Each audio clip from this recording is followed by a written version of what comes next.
Generally हम movies वगैरह में ऐसा देखते हैं कि जो भी क्राइम्स होते हैं उसमें कई बार आगे के लेवल पे जाके या कभी कभी जब पोस्टिंग अगर किसी नए शहर पे होती है तो दिखाया जाता है कि एक पुलिस ऑफिसर को कुछ ग्रांट्स मिल रहे हैं बड़े बड़े बिजनेसमैन से। तो पुलिस की लाइफ और मूवी में जो पुलिस की लाइफ होती है वो दोनों में काफ़ी अंतर होता है। कोई डायरेक्ट क्रिमिनल के साथ सामना कभी वो जो ऑन ग्राउंड वाली चीज़ें होती हैं। एक आध बार गोलियाँ भी चली है, नक्सल एरिया में तो 2-3 बार हुआ है ऐसा। मतलब बच्चा भी जब पैदा होता है उसको बोलते हैं खाना खा लेंगे तो पुलिस को बुला लेंगे, तो ये डर क्यों है मतलब लोगों के अंदर? ऐसे तेजी में ना चले जाए कि मैं गारंटेड हूँ मेरे बच्चों का भी डिप्रेशन पहले जूते नहीं थे, लोग कहते हैं कपड़े नहीं है ना, तो फिर हमें पता नहीं होता कि आस पास में कौन है। सो हेलो सर, आप सभी का स्वागत है मेरे चैनल पॉडफ्लिक्स पे। और यहाँ पर आज हमारे साथ में है विजय अग्रवाल सर, और ये बहुत ही मेरे लिए एक ऑनर है कि हमारे स्टूडियो में सर आए हैं। मैंने इनसे एक बार रिक्वेस्ट किया एंड सर इतने हम्बल हैं कि एक बार में इन्होंने रिक्वेस्ट एक्सेप्ट किया एंड मुझे अलाउ किया इनके साथ पॉडकास्ट रिकॉर्ड करने को। एक्चुअली मेरे बहुत सारे फ्रेंड्स की रिक्वेस्ट होती थी जो भी इस फील्ड में कोशिश करते हैं, यूपीएससी की तैयारी करते हैं, आईएएस आईपीएस की तैयारी करते हैं, कि ये फील्ड की जितनी भी डिफ़िकल्टीज़ हैं उसको पार करके यहाँ तक कैसे पहुँचें। तो ये पॉडकास्ट ऑल अराउंड उस पर रिवॉल्व करेगा। फ़िलहाल शुरुआत करते हैं सर के साथ। तो सर स्वागत है आपका हमारे चैनल पे। धन्यवाद। कैसा लग रहा है सर? अच्छा है, बढ़िया है। तो सर वहीं से शुरुआत करते हैं। जैसे कि जनरली हम देखते हैं जो यूपीएससी की तैयारी होती है उसमें बहुत ही ज़्यादा मात्रा में बच्चे जाते हैं, बहुत क्वांटिटी होती है एंड नंबर ऑफ़ सीट्स बहुत लिमिटेड होती हैं।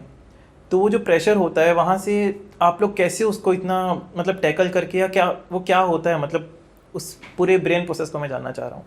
देखिए, मैं एमपीपीएससी से मेरा सिलेक्शन हुआ था। और एमपीपीएससी सिलेक्शन होने के उपरांत 2012 में मुझे आईपीएस अवार्ड हुआ था। और यूपीएससी हो चाहे स्टेट पीएससी हो, इसके लिए शुरुआत आपको ग्रेजुएशन के दौर से ही करना पड़ता है और वो तैयारी काफ़ी कॉन्सेंट्रेटेड तैयारी करनी पड़ती है, क्योंकि आजकल कंपटीशन का लेवल इतना ज़्यादा बढ़ गया है कि आपको जिस विषय में भी आपको क्लियर करना है उस विषय में विशेषज्ञता हासिल करनी पड़ती है। और ख़ास तौर से जो जनरल स्टडी है उस पर विशेष ध्यान देना होता है। आपका मैथ्स है और मेंटल एप्टीट्यूड के पेपर्स हैं, इन सभी पे आपको महारत हासिल करनी पड़ती है और इसके लिए बहुत एकाग्र होकर तैयारी करनी पड़ती है। तो सर जैसा कि मैं जानता हूँ आप अग्रवाल हैं, मैं भी अग्रवाल हूँ, तो एक जनरली हमारे साथ होता है कि एक जनरल कास्ट से जाने के बाद हमारे लिए और भी डिफ़िकल्टीज़ बढ़ जाती हैं, क्योंकि आगे जो रिजर्वेशंस होती हैं। सो उस कंपटीशन को भी आपने क्लियर किया है, तो इसकी जो ट्रेनिंग होती है, क्योंकि एक आईपीएस ऑफिसर बनने से पहले भी एक मैंने सुना है बहुत ही हार्श ट्रेनिंग होती है, कुछ मंथ्स की होती है एंड बहुत मतलब सारे लेवल के ऑफिसर साथ में वहाँ पे ट्रेन होते हैं। तो वो जो टाइम था आपका उसके बारे में भी कुछ बताइए। देखिए, ट्रेनिंग 2 साल की होती है हम लोग की, और उसमें 1 साल फिजिकल ट्रेनिंग होता है जो एकेडमी में होता है। उसके बाद 1 साल का प्रोबेशन पीरियड होता है जिसमें आपको फील्ड में ट्रेनिंग होती है, और ट्रेनिंग बड़ी प्रोफेशनल तरीके से होती है और हर लेवल पे असेसमेंट होता है। उसके उपरांत ही उसमें पोस्टिंग होती है। और चाहे किसी भी समाज का व्यक्ति हो, यदि उसमें जुनून है कि एक लक्ष्य को प्राप्त करना है तो वो कोई अड़चन नहीं आती है। आपको लगातार लगे होना पड़ता है, और इसका कोई शॉर्टकट नहीं है। सबसे बड़ी चीज़ ये है कि इसमें कोई शॉर्टकट नहीं है, आपको लगातार उसमें जूझना पड़ता है और तब होता है। सर पुलिस लाइन में जैसे कि हम देखते हैं जनरली सरगुजा को माना जाता है कि बहुत शांत इलाका है, यहाँ ज़्यादा केसेस देखने को नहीं मिलते हैं, लाइक क्रिमिनल केसेस देखने को नहीं मिलते हैं। लेकिन आप लोगों के साथ तो हर दिन ये चीज़ें चल रही होती हैं, तो कुछ ऐसी चीज़ें जो सरगुजा में लोगों को ना पता हो कि हाँ ऐसे भी केसेस हो रहे हैं यहाँ पे डेली लाइफ में, एंड उसके बारे में हम अगर थोड़ा सा जागरूक कर पाएँ लोगों को। देखिए, सरगुजा निश्चित रूप से शांत एरिया है, परंतु आजकल जब से इंटरनेट का दौर आ गया है तो लोग जितने एजुकेट होते हैं, अपराधी भी उसी तरह से एजुकेट होते हैं। इसलिए क्राइम का पैटर्न अब पहले की अपेक्षा बहुत चेंज हो गया है। हर तरह के क्राइम किसी न किसी रूप में हर जगह मौजूद मिलते हैं, चाहे वो देहात एरिया हो चाहे वो शहर का इलाका हो। और चूँकि ये ज़िला ऐसा है कि इसके आसपास झारखंड और उत्तर प्रदेश भी लगे हुए हैं, लिहाजा चुनौतियाँ अंतर्राज्यीय हैं, और उस चुनौतियों को निपटने के लिए पुलिस की तैयारी भी उसी स्तर की होनी चाहिए। और हम लोग कोशिश कर रहे हैं कि चीज़ों को इम्प्रूव करें, आगे बढ़ें, ताकि इस तरह की चुनौतियों से अच्छे से निपट सकें। सर आप पहले जांजगीर में थे जहाँ तक मुझे पता है, वहाँ से जब सरगुजा है तो क्या आपको बदलाव देखने को मिला या क्या कुछ अलग है यहाँ पे? देखिए, मेरी 17-18 अलग अलग ज़िलों में पोस्टिंग रह चुकी है। हर ज़िले की थोड़ी बहुत अलग तासीर होती है। जांजगीर एक मैदानी इलाका है, सरगुजा ज़्यादातर जंगल से आच्छादित प्रदेश है, क्षेत्र है। सो जब यहाँ आया तो थोड़ा बहुत क्राइम का पैटर्न ज़रूर अंतर था, बट लोगों का व्यवहार बहुत अच्छा है यहाँ। आमतौर पे लोग बड़े एजुकेटेड सभ्य हैं और बातचीत में भी कुशल हैं, और ऐसे कोई दिक्कत नहीं आई मुझे। सर एक लेयर डीप जाना चाहूँगा अगर आपकी परमिशन हो तो। जनरली हम मूवीज़ वगैरह में ऐसा देखते हैं कि जो भी क्राइम्स होते हैं उसमें कई बार आगे के लेवल पे जाके, या कभी कभी जब पोस्टिंग अगर किसी नए शहर पे होती है तो दिखाया जाता है कि एक पुलिस ऑफिसर को कुछ ग्रांट्स मिल रहे हैं बड़े बड़े बिजनेसमैन से, भले वो अच्छे रूप में या बुरे रूप में, लेकिन कहीं ना कहीं वो आगे जाके एक गलत रूप ले ही लेते हैं। तो वो एक्चुअल भी होता है या फिर वो मूवीज़ में ही ज़्यादा दिखाया जाता है इसको बढ़ा के? देखिए, पुलिस की लाइफ और मूवी में जो पुलिस की लाइफ होती है वो दोनों में काफ़ी अंतर होता है। जी जी। और नॉर्मली पुलिस को जो चीज़ों का सामना करना पड़ता है, हम लोग के प्रदेश में तो सबसे बड़ी समस्या नक्सल समस्या है, और इसलिए चुनौतियां आती हैं, हर तरह की समस्याएं आती हैं, हर तरह के प्रलोभन रास्ते में आते हैं, लेकिन अगर आपका ध्येय क्लियर है तब तो फिर ऐसी कोई दिक्कत नहीं आती है। सर आपके साथ कभी ऐसा कुछ बहुत इंसिडेंट्स हुआ हो, या मतलब कोई डायरेक्ट क्रिमिनल के साथ आमना सामना, कभी वो जो ऑन ग्राउंड वाली चीज़ें होती हैं, एक्शन काइंड ऑफ, ऐसा कभी कुछ रियल लाइफ में हुआ कई है? बार हुआ है, आमना सामना भी हुआ है, एक आध बार गोलियां भी चली है। नक्सल एरिया में तो 2-3 बार हुआ है ऐसा, और ये पुलिस की लाइफ का एक हिस्सा होता है, और जैसी चुनौतियां रहती है उसका जवाब भी उसी हिसाब से दिया जाता है। कोई एक किस्सा सर अगर आप उसमें से थोड़ा। शुरुआत में मेरी नौकरी के दौर में बैतूल में जब मैं प्रोबेशन में था तो एक लूट की घटना हुई थी। उसमें जो आरोपी था वो कट्टे की नोक पे लूट किया था। हम लोगों जैसे ही सूचना मिली तो एक जगह पे चेकिंग कर रहे थे, और वहीं पे वो लुटेरा भी आ गया था। उसने गोली चला दी थी हम लोग के ऊपर, तो उस पर फिर पकड़ने गए तो फिर नीचे वो खाई में कूद गया था, तो फिर हम लोग भी उसी में कूद गए थे, मैं और एक कांस्टेबल था, और अंततः उसको पकड़ लिए थे। उसमें हम लोग को मोच भी आई थी, मैं करीब 15 दिन तक हॉस्पिटलाइज भी था उसमें। तो इस तरह की चीज़ें होती है, और नक्सल एरिया में भी कुछ घटनाएं हुई है, पर ये जिस दिन नौकरी में आया उस दिन से सोच के रखे थे कि इस तरह चीज़ें हो सकती है, ऐसी कोई नई चीज़ें नहीं है सर। लेकिन फिर भी काफ़ी ब्रेवरी लगती है ये चीज़ें करने में, मतलब एक आम आदमी तो सोच भी नहीं सकता कि ऐसे कुछ करना, मतलब मूवीज़ में देखना बहुत आसान लगता है, जब देख के आते तब एक बार एक गर्म खून दौड़ जाता है, लेकिन अक्सर मतलब असल जीवन में ये सब करना उतना मुमकिन नहीं हो पाता है सभी के लिए। इन सब चीज़ों के लिए परिस्थिति, आपकी ट्रेनिंग और आपका जो स्किल है, इन सब चीज़ें डिपेंड करती है उस पर। और यदि ये तीनों चीज़ों का कॉम्बिनेशन रहता है तो आप कोई भी मुश्किल परिस्थितियाँ हो आसान हो जाती है। तो आपको ये तीनों चीज़ को, जिसका आपका स्किल, ट्रेनिंग और आपका जो ब्रेवरी है, तीनों को एक साथ रखना पड़ता है। सर जो ट्रेनिंग आपने बताया कि बहुत इंटेंस ट्रेनिंग होती है, तो उसमें मैंने कई बार ऑफिसर से सुना है कि उस ट्रेनिंग के दौरान उनका मेंटल जो लेवल होता है वही बहुत इंक्रीज़ होता है, बहुत कुछ सीखते हैं, एंड एक लाइफ में भी उसका इम्पैक्ट आता है, एक पॉजिटिव इम्पैक्ट। तो उस ट्रेनिंग से आपके लाइफ में ऐसा कोई अगर पॉजिटिव इम्पैक्ट आया हो? देखिए, वो ट्रेनिंग स्ट्रेंथ की भी होती है, एंड्योरेंस की भी होती है, और आपके IQ की भी ट्रेनिंग होती है, और ट्रेनिंग काफ़ी डीप होती है। पर अमूमन जिस एग्ज़ाम से पास करके हम लोग इस नौकरी में आते हैं, वो एग्ज़ाम अपने आप में इतना टफ होता है कि हम लोग हर तरह की परिस्थितियों के लिए तैयार रहते हैं। हाँ। और चूँकि एक अलग ग्रुप रहता है तो बहुत आसानी से हो जाता है। सबसे पहले तो वही जो मेंटल लेवल रीच हो जाता है उस एग्ज़ाम को क्लियर करने में। सर ये लेकिन इंडिया में एजुकेशन सिस्टम में ऐसा क्यों है कि इतनी कम सीट्स हैं और उसके लिए इतना ज़्यादा फाइट है, और आजकल की जो जनरेशन है सबके मन में होता है इस कॉलेज से निकलने के बाद कि IAS IPS, सेकंड ऑप्शन कई लोग नीट के लिए भी जाते हैं, लेकिन प्रेशर बहुत ज़्यादा होता है, तो एट द एंड मैक्सिमम लोगों को क्विट करना पड़ता है, बहुत कम परसेंटेज लोग वहाँ तक पहुँच पाते हैं। देखिए, हमेशा से ही सरकारी नौकरियों के प्रति लोगों में आकर्षण होता है, और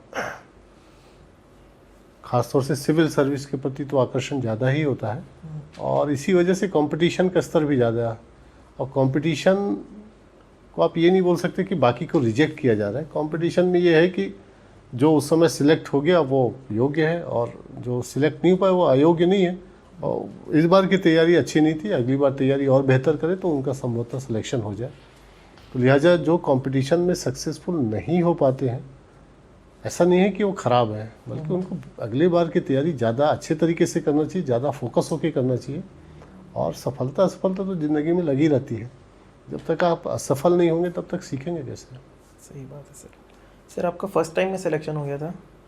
मेरा एक साथ 13 नौकरियों में सिलेक्शन हुआ था और मतलब 2 साल के अंतराल में 13 नौकरियां मुझे मिली थी और ये DYSP में मैं ज्वाइन किया था। सर ये हमारे पूरे समाज के लिए बहुत गर्व की बात है, मतलब देखा जाए तो। और अंबिकापुर में इन चीज़ों को बहुत अच्छा भी लिया जाता है, मतलब हम बहुत ऊपर देखते हैं अपने आप से पुलिस को। लेकिन सर कई बार इसी के साथ एक डर भी आता है नॉर्मल इंसान के मन में पुलिस को लेके। मेरे साथ ऐसा कभी नहीं हुआ, मतलब मेरे साथ पुलिस आते मेरे को लगता है कि ये अपनी फैमिली है, अपने लिए ये लोग खड़े हैं कभी भी। लेकिन लोगों के मन में डर क्यों होता है? मतलब बच्चा भी जब पैदा होता है उसको बोलते हैं खाना खा लेंगे तो पुलिस को बुला लेंगे, कई बार ऐसे मजाक मजाक में बोला जाता है।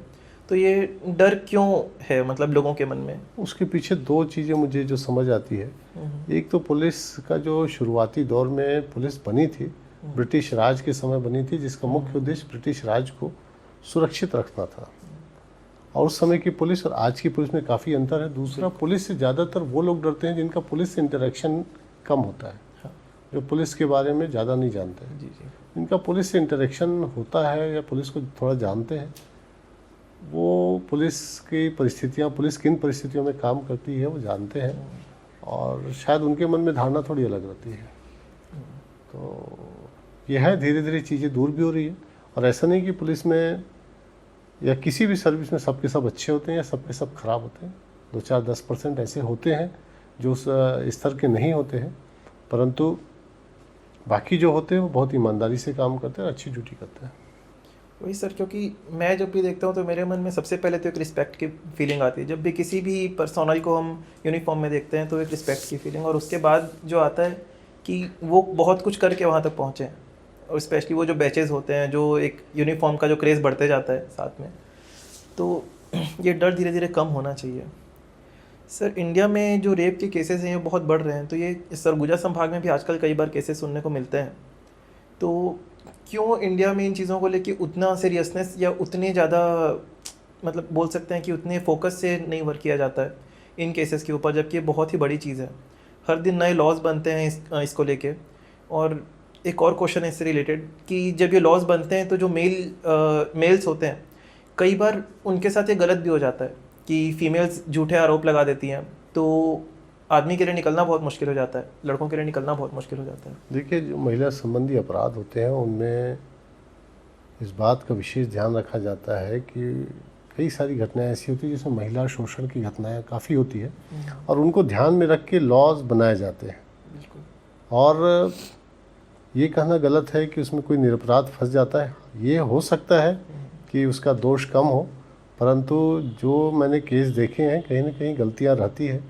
वो टेक्निकल भी हो सकती है गलतियां, और वो कानून के दायरे में आती है, इसलिए पुलिस कार्रवाई करती है उस पर। नहीं, बात सही है सर, लेकिन ये आगे जाके अगर लड़कियां क्रिमिनल माइंडसेट की हो जाए और उनके माइंड में ये हो कि हमको किसी को फंसाने के लिए ही उसको साथ कुछ गलत करना है, तब तो उनके लिए एक ईजी वे हो गया ना। क्योंकि वुमेन राइट्स को लेके बहुत सी चर्चाएं हो रही हैं, जो कि एक्चुअली में एक अच्छी चीज़ है, बट उसका साइड इफ़ेक्ट ये बहुत बुरा है। आप जिन केसों का जिक्र कर रहे हैं ना, वो मुश्किल से 100 में 2 या 4 केस होते बहुत होंगे, कम होते हैं। परंतु उन केसों की वजह से बाकी 96% के जो मामले जेन्युइन होते हैं, आप उसको नकार नहीं सकते। और फिर दूध का दूध और पानी का पानी करने का काम कोर्ट का है। पुलिस तो पूरे जो तथ्य होती है वो चालान के साथ कोर्ट में पेश कर देती है और कोर्ट को डिसाइड करती है इन चीज़ों के विषय में। सर जो भी अभी तक जो आपकी लाइफ रही है, क्या आप शुरुआत से ही ये सोच के आए थे कि मेरे को इस फील्ड में जाना है और सर्व करना है कंट्री को इस यूनिफॉर्म में? मैं तो अपनी तैयारी बैंक पीओ की किया था। 1996-97 के आसपास तैयारी जब कर रहा था, उसी दौरान कुछ बैंक पीओ की परीक्षाओं पे हाईकोर्ट ने बैन कर दिया था। फिर मैंने पीएससी की तैयारी शुरू की, पीएससी में सिलेक्शन हो गया और उसी दौरान और भी बैंक पीओ में भी बाद में सिलेक्शन हो गया और भी एग्ज़ाम्स में सिलेक्शन हो गया। बट फिर इसमें आना था तो इसमें आ गया मैं। मतलब ये अचानक हुआ, ये प्लान नहीं था? 2 साल का था प्लानिंग। अच्छा। बाकी उससे पहले तो बैंक की तैयारी कर रहा था मैं। मतलब पढ़ने में आप बचपन से ही बहुत ऊपर रहे हैं? ऊपर नहीं, एवरेज या अबो एवरेज बोलिए, कोई एक्सेप्शनल बिल्कुल नहीं था मैं। अच्छा। और ऐसे बाकी बच्चे पढ़ते, मैं भी पढ़ता था। सर ये जनरली मैंने देखा है, आपको भी लगता है क्या कि स्कूल लाइफ में जो बच्चे बहुत ज़्यादा टॉप मोस्ट पे होते हैं, वो लाइफ में अपन को बहुत आगे कहीं जनरली नहीं दिखते, एक एवरेज अगर देखें। और जो एवरेज स्टूडेंट्स या अबव एवरेज वाले होते हैं, वो लाइफ में कहीं ना कहीं बहुत ऊपर होते हैं।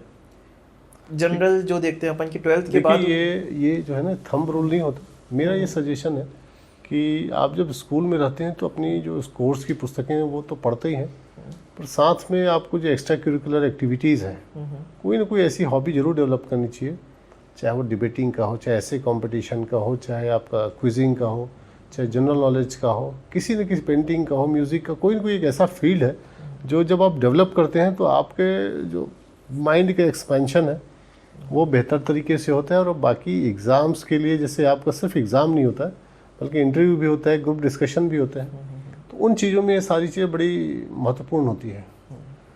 तो मेरा यही सजेशन है कि आप जब स्कूल लाइफ में पढ़ाई करते हैं तो उसके साथ साथ कोई एक या दो विधा है वो अपने अंदर ज़रूर डेवलप करें। और हर व्यक्ति के अंदर कई सारी चीज़ों के लिए संभावनाएं होती है, आपको एक्सप्लोर करना पड़ता है उन संभावनाओं को। सर मुंबई में पुलिस का हम सुनते हैं कि वो भगवान पे बहुत ज़्यादा मानते हैं, ग्रुप में भी पूजा करते हैं, यूनिफॉर्म में भी जाते हैं, कई सारे ऐसे टेम्पल्स हैं जो स्पेशली माने जाते हैं।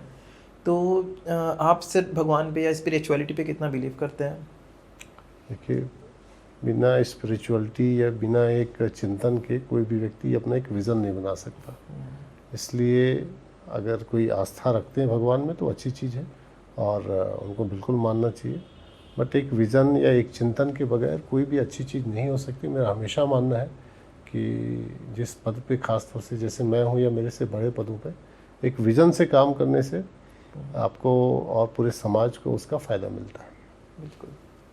तो सर मतलब जो भी स्पिरिचुअलिटी है, आप प्रॉपर गॉड प्रेइंग करते हैं या फिर आप योगा मेडिटेशन जैसा भी कुछ करते हैं? और क्या आपकी जर्नी में भी आपने किया है जिसके वजह से भी आपको लगता है कि हाँ उनका भी एक हाथ रहा है आपकी जर्नी में? ऐसा कभी एक्सक्लूसिव तो नहीं किया है, परंतु ये है कि कोई भी एक्शन मैं लेता हूँ तो उसके पीछे निश्चित रूप से कुछ न कुछ सोच होती है और कुछ न कुछ उसके पीछे ये रहता है कि उस स्टेप का आगे लोगों पे क्या प्रभाव पड़ेगा, और ये सोच के ही वो स्टेप लिया जाता है। तो हमेशा किसी भगवान को सोच के कोई कदम ऐसा नहीं होता है, बट ये है कि जो चीज़ें हैं अगर पब्लिक के हित में वो कदम है तो निश्चित रूप से वो भगवान का भी उसमें साथ रहता है। सर आपका कोई ऐसा लोवेस्ट मोमेंट आया लाइफ में जब आपको बहुत डिप्रेस्ड फील हो रहा हो या बहुत लो लग रहा हो इन जनरल, कुछ दिनों के लिए, कुछ घंटों के लिए भी हो सकता है या कुछ दिनों महीनों के लिए भी हो सकता है? आज तक मैं कभी डिप्रेस नहीं हुआ। सर कुछ गाइड करें यंग जनरेशन्स को, क्योंकि आजकल डिप्रेशन वर्ड बहुत ही कॉमन हो गया है। देखिए, ये शब्द तो मैं 8-10 साल पहले ही सुना हूँ। उससे पहले तो डिप्रेशन जैसा कोई शब्द नहीं था। दरअसल क्या है, लोग वर्तमान में नहीं जीते हैं। समस्या ये है कि या तो भविष्य के बारे में बहुत ज़्यादा सोचते हैं या फिर पीछे की घटनाओं में इतना ज़्यादा डूब जाते हैं कि वो आगे नहीं बढ़ पाते हैं। डिप्रेशन वहीं से आता है, जहाँ आपके आइडियल और जहाँ आपके औकात के बीच संघर्ष होता है ना, आपका डिप्रेशन वहीं से पैदा होता है। आप ज़मीन पर रहिए, बिल्कुल हम्बल रहिए, आपको कभी डिप्रेशन नहीं होगा। सर कुछ लाइट बात करते हैं, कुछ क्वेश्चंस आप बता सकते हैं जो यूपीएससी इंटरव्यू में आपको लगे हो कि हाँ ये मतलब असली में थोड़े ट्रिकी क्वेश्चंस थे? मेरा एमपीपीएससी में इंटरव्यू हुआ था और क्वेश्चन जो है बड़े जनरल टाइप के थे और मेरी हॉबी के ऊपर क्वेश्चन थे। और नॉर्मली इंटरव्यू 20 मिनट चलता है, मेरा इंटरव्यू 45 मिनट चला था। अच्छा। और मुझे इंटरव्यू में 150 में 120 मार्क्स मिले थे। उस समय के हिसाब से बहुत अच्छे मार्क्स थे। तो मेरा जो सिलेक्शन हुआ उसमें इंटरव्यू का बहुत बड़ा योगदान था, क्योंकि मेरा ऑप्शनल उस समय फिजिक्स और मैथ्स था और स्कैनिंग की वजह से इन दोनों सब्जेक्ट में बहुत कम नंबर मिलते थे। तो इंटरव्यू की वजह से मुझे इस पोस्ट में आने में मदद मिली। सर अगर आपको ऑप्शन मिले अभी कोई और करियर चूज़ करने का तो आप करेंगे एट दिस मोमेंट? कोई भी और करियर अगर आज मिले तो मैं खेती करना चाहता हूँ, इसको छोड़ के? हाँ। अच्छा। और ऐसा कभी आर्मी का ऐसे मन नहीं हुआ कि और ऊपर की जो पोस्ट होती हैं या आर्मी में भी जो चीज़ें होती हैं? देखिए, पोस्ट को लेके मुझे कभी भी बहुत ज़्यादा लालच या बहुत ज़्यादा उसके लिए बहुत वो नहीं रहा। मेरा तो ये है कि जहाँ भी रहे जो लोगों को ज़्यादा से ज़्यादा बेनिफिट दे सके अपने पद से या मतलब अपने काम से, और स्वयं खुश रहे, बस वही है। बहुत पॉजिटिव वाइब मिल रही है आपसे, मतलब जितनी भी बातें हैं आपकी, जहाँ से भी डिप्रेशन के बारे में जो आपने बोला, मोटिवेशन जितना भी है बहुत लोगों को हेल्प करेगा। लेकिन सर इतना मोटिवेशन कहाँ से आया लाइफ में? मतलब ये बचपन से कोई ऐसी पेरेंट्स की इनहेरिटरी आया है, मतलब उनसे मिला है या उनसे सिखाया गया है, या फिर खुद में ही कुछ ऐसे चीज़ें थी जो बचपन से आपको आज तक इतना डिटरमाइंड रखी है, मोटिवेटेड रखी है हर चीज़ को लेके? इतना ज़्यादा एनालिसिस तो मैंने कभी नहीं किया, लेकिन मुझे हमेशा ये लगता है कि अगर आपके पास कोई भी समस्या आती है सामने और आपके सामने विकल्प मौजूद रहते हैं तो कभी भी आपको तनाव नहीं होता है। तनाव तब होता है जब आपके पास समस्या आ जाती है और आपके पास विकल्प नहीं होते। तो चाहे बचपन का हो चाहे अभी का हो, मुझे कभी भी किसी चीज़ को लेकर तनाव नहीं हुआ है, तो उसकी वजह से कभी कोई प्रॉब्लम नहीं जाता। क्योंकि एक चीज़ और भी है, सिचुएशन में यदि आप ये सोच लें कि इससे बुरा कुछ नहीं हो सकता, तो फिर जो भी चीज़ें होती है उससे अच्छी होती है। उससे अच्छी होती है। तो सर कभी ऐसा हुआ है आपके साथ कि कहीं पे बहुत अच्छा आपका पोस्टिंग में काम चल रहा हो और कोई एक केस को लेके या किसी वजह से आपका ट्रांसफ़र कर दिया गया हो और आपको बहुत ख़राब लगा हो कि अभी मेरा ट्रांसफ़र यहाँ से नहीं होना चाहिए था या कुछ समय इस केस को करने के बाद होना चाहिए था? आज तक कभी ऐसा नहीं हुआ है, लेकिन एक आध बार ऐसी स्थिति आई। लेकिन देखिए, मेरा काम है काम करना। ट्रांसफ़र होना या ना होना या फिर अच्छा पोस्टिंग मिला मेरे अधिकार क्षेत्र में था ही नहीं। तो जो चीज़ मेरे हाथ में नहीं उसको लेकर मैं टेंशन क्यों लूँ? आपकी सारी बातें ही बहुत पॉजिटिव है। मतलब मैं इसका सोर्स जानना चाह रहा था, शायद कभी किसी और दिन और डीप जाएंगे किसी कन्वर्सेशन में तो कहीं से निकल पाए। लेकिन सर आप इस बारे में ज़रूर सोचिएगा, क्योंकि आज के असली में इस जीवन में बहुत लोगों से बात होती है लेकिन इतना मोटिवेटेड और इतने डिटरमाइंड लोग नहीं दिखते हैं आजकल। तो ये कहाँ से आपके अंदर इतना ग्रीफ आया है? बहुत बड़ी बात है ये। देखिए, आप डाउन टू अर्थ रहेंगे ना तो हर चीज़ में आपको कॉन्फिडेंस मिलेगा। जहाँ आप हवाई उड़ेंगे ना और अपने आप को लोगों से ऊपर समझेंगे, वहीं दिक्कतें शुरू होती है। हाँ सर। और हमेशा ज़मीन से जुड़े रहेंगे, लोगों की समस्याओं को समझते रहेंगे, आपको कभी प्रॉब्लम नहीं होगा। जहाँ आप लोगों से अपने आप को ऊपर समझेंगे ना, वहीं पे पतन शुरू हो जाता है उसी दिन। क्योंकि जिस पोस्ट पे आप है वहाँ जनरली बहुत लोगों में वो गुरूर आ जाता है, पोस्ट के साथ भी एक ऑरा भी क्रिएट होता है। लेकिन आपको मैं जब से देख रहा हूँ तब से ही वो लग नहीं रहा है, वो बहुत ग्राउंड टू अर्थ, बहुत हम्बलनेस आपके अंदर दिख रही है हर वक्त। जहाँ जिस तरह की परिस्थितियाँ डिमांड करती है आपको व्यवहार उस तरह से करना होता है। हाँ सर। बट ये है कि आपके संस्कार और बाकी जो चीज़ें हैं, आपकी ईमानदारी हमेशा साथ में रहना चाहिए। बिल्कुल। प्रोफेशनली आप यदि कॉम्पिटेंट है और आपके साथ आपका संस्कार है तो फिर आप हर परिस्थितियों को काबू कर सकते हैं। ठीक है सर, आई होप कि आपको अच्छा लगा हो। कैसा लगा सर ये पूरा एक्सपीरियंस पॉडकास्ट का? बढ़िया है, अच्छा। उनके क्वेश्चन भी काफ़ी अच्छे हैं, तो अच्छा अनुभव रहा। आई होप कि मेरे व्यूअर्स को इससे बहुत कुछ सीखने को मिलेगा एंड जो भी यूपीएससी की तैयारी कर रहे हैं उनको मोटिवेटेड भी फील होगा, इनकी सिर्फ बातें सुन के ही बहुत मोटिवेटेड फील होगा। तो कोशिश करेंगे कि और सर के साथ कभी बैठ के और अच्छे क्वेश्चंस के साथ बातें करें, और कमेंट डाउन करें आपके क्वेश्चंस कि अगर नेक्स्ट हमारी कभी बात हो तो हम और किन टॉपिक्स पे आपके लिए बात कर सकते हैं। तो सर आज का ये एपिसोड यहीं ख़त्म करते हैं और चलते हैं सर। Thank you.